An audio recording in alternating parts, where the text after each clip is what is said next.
ಒಂದಿನ ಒಬ್ಬವ ಸಿಕ್ಕಾಪಟ್ಟೆ ಕುಡುಕ ರೋಡಲ್ಲಿ ತುರಾಡ್ತಾ ಇದ್ದ. ಯಾವ ತರ ಅಂತಂದ್ರೆ,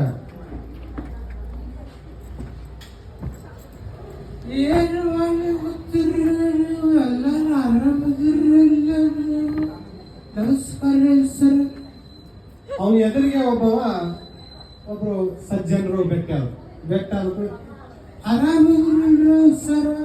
ಆ ಸಜ್ಜನರು ಹೇಳ್ತಾರ, ಏನೋ ನೀನು ತಿಳಿದಿಲ್ಲ, ನೀನು ಇಷ್ಟು ಕುಡಿದು ಬೀದಿ ಒಳಗೆ ತಿರುಗಾಡ್ತೀಯ ನೀನು?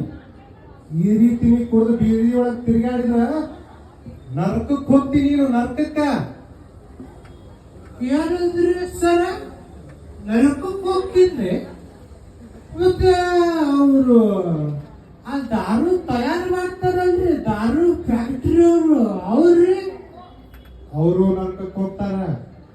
ಅವರು ನರಕಕ್ಕೆ ಹೋಗ್ತಾರ.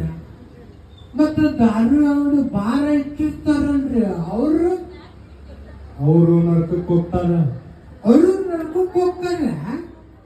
ಮತ್ತೆ ನಾವು ಬಾರ್ ಒಳಗೆ ನಮ್ಗೆ ಸಪ್ಲೈ ಮಾಡ್ತಾರಲ್ರಿ, ವಿಸ್ಕಿ, ಚಿಪ್ಸ್, ಬಾಳೆಹಣ್ಣು, ಶೇವಾ ಇವು ಎಲ್ಲ ಸಪ್ಲೈ ಮಾಡ್ತಾರಲ್ರಿ, ಅವರು ನರಕಕ್ಕೆ ಹೋಗ್ತಾರೋ.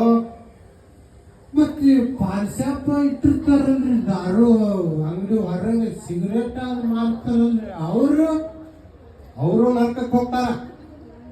ಮತ್ತೆ ಬಾರ್ ಒಳಗೆ ಡ್ಯಾನ್ಸ್ ಮಾಡ್ತಾರಲ್ ಸರ್, ಅವರು ನರಕಕ್ಕೆ ಹೋಗ್ತಾರೋ.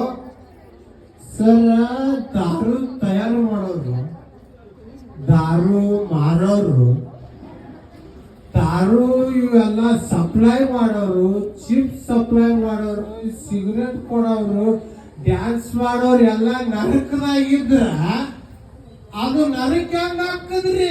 ಅದು ನಮಗ ಅದೇ ಸ್ವರ್ಗ.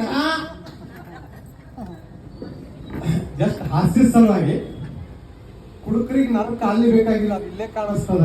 ಯಾಕಂದ್ರೆ ಲಿವರು ಇವೆಲ್ಲ ಹಾಳಾಗಿ ಅದು ನರಕದ್ದು ಇಲ್ಲೇ ಇದು ಆಗ್ತದೆ ಅಂತ ಹೇಳ್ಕೊಂಡು ದಯವಿಟ್ಟು ಮದ್ಯಪಾನವನ್ನ ಆದಷ್ಟು ಅದು ಕಡಿಮೆ ಮಾಡಬೇಕು, ಅದು ಎಂಡ್ ಆಗ್ಬೇಕು ಅಂತ ಹೇಳಿ ಈ ಒಂದು ಹಾಸ್ಯವನ್ನ ಇದು ಮಾಡ್ತಾ ಇದ್ವಿ. Thank you.